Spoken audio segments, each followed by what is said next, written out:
Kainitan nga po ang pagkuha namin na langka dito mga kapinsan. Kung gusto nyo makita ang pagkuha namin na langka mga kapinsan, hindi samahan nyo kami sa video ito. Ay paano, welcome back dito sa aking video ito. Ay tara!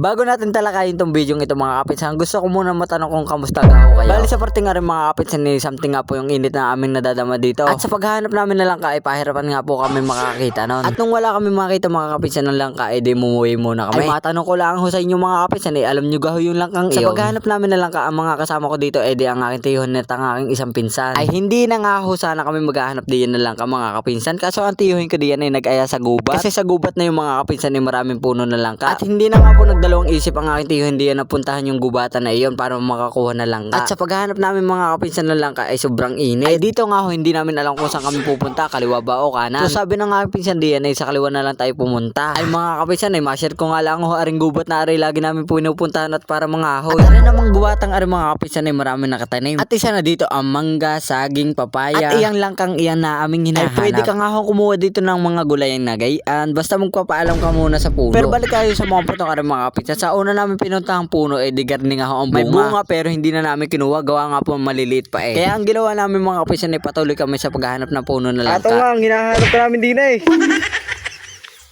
Pag nahanap ka namin eh, yari kang bata ka. Siyempre, kung magugulit tayo na lang ka mga kapinsan ay dapat gagataan. Kaya naman kami naghanap dito ng niyog. At ang pinsan ko nga ho dito ay minakita ng niyog. At kung matatanong nyo lang ang mga kapinsan kung pwede ito kunin na walang paalam mga kapinsan tong niyog na aray, ay pwede ho mga kapinsan. Ay po pwede pa nga kumuha ng papaya. Ang bawal nga lang po kunin dito ay di siyempre saging. Miski sabihin mo mga kapinsan eh pagtitiba kita ng saging kahit hindi amin. Ay inako, yari ka sa may-ari. So sa mga puntong nga rin mga kapinsan ay binato ko yung niyog na iyon. Kasi nga po sayang ang niyog na iyon. At sa mga puntong nga rin mga kapinsan ay bunga nga po yung punong iyon. At maya-maya na nga lang ho namin kukunin yung mga kapisan, gawa nga po ako naiiwanan ng dalawang aray. So dito mga kapisan, mayroon na tayong panggata sa langka. Pero wala pa tayong langka. Break it down nyo. Kaya naman natin yung dito ay umadyo sa puno na langka para kumuha na langka. Ay kapag nahulog ka rin tiyuhin kong aray, kulang pa kami sa langkang aray. At habang umakyat diyan ang aking tiyuhin mga kapisan at rin naman pinsan ko ay naghahanap ng niyog pa. Ay ngayon lang kayo makakita ng pugi sa gubatan. Makalipas ang ilang minuto mga kapisan ay nakuha na nga po yung langka. Ay kaya naman ang aking tiyuhin diyan ay dali-dali bumaba, gawa nga po may langgam. Ay kung kayo nag-aalala mga kapinsan kung kami mahuhulog, maaasahan, ay di salamat mga kapinsan. Ay kaso nga ho kami di na isanay na. Ay katulad ng langgam na rin mga kapinsan, panay kagat ng kagat ay wala naman talaga. So nga lang yung binti ko ay mayroong kulutan. So dito mga kapinsan, yan lang ka namin nakuha ay isa pala. At may napansin ako dito panggatong, yung kumbaga ay pangluto. Ay oo nga pala mga kapinsan, sa mga nababanggit ko na hindi nyo alam, ay comment nyo na lang ho diyan sa baba mga kapinsan para naman ay mapailiwanag ko sa inyo. Ay nga pong inakit ang aking tiyuhin dito mga kapinsan, ipadalawa nga po lang kaare. At arin na nga ho, nagmalaong goy. Makalipas ang ilang minuto ng aming pagkuha ng niyog at langka, at arin na nga ho ang aming nakuha mga kapinsan. Bago matapos sa aring video ito mga kapinsan, gusto ko muna mag-share sa inyo. Ay sa pagbablog ko nga rin mga kapinsan ay marami nga po sumusuporta at marami rin nagsasabing ituloy ko. Kaya naman sa bago pa lang nakapanood ng aking vlog mga kapinsan ay paano, abutin natin ang gusto natin matupad. At sa lahat-lahat, huwag natin kalimutan si Lord.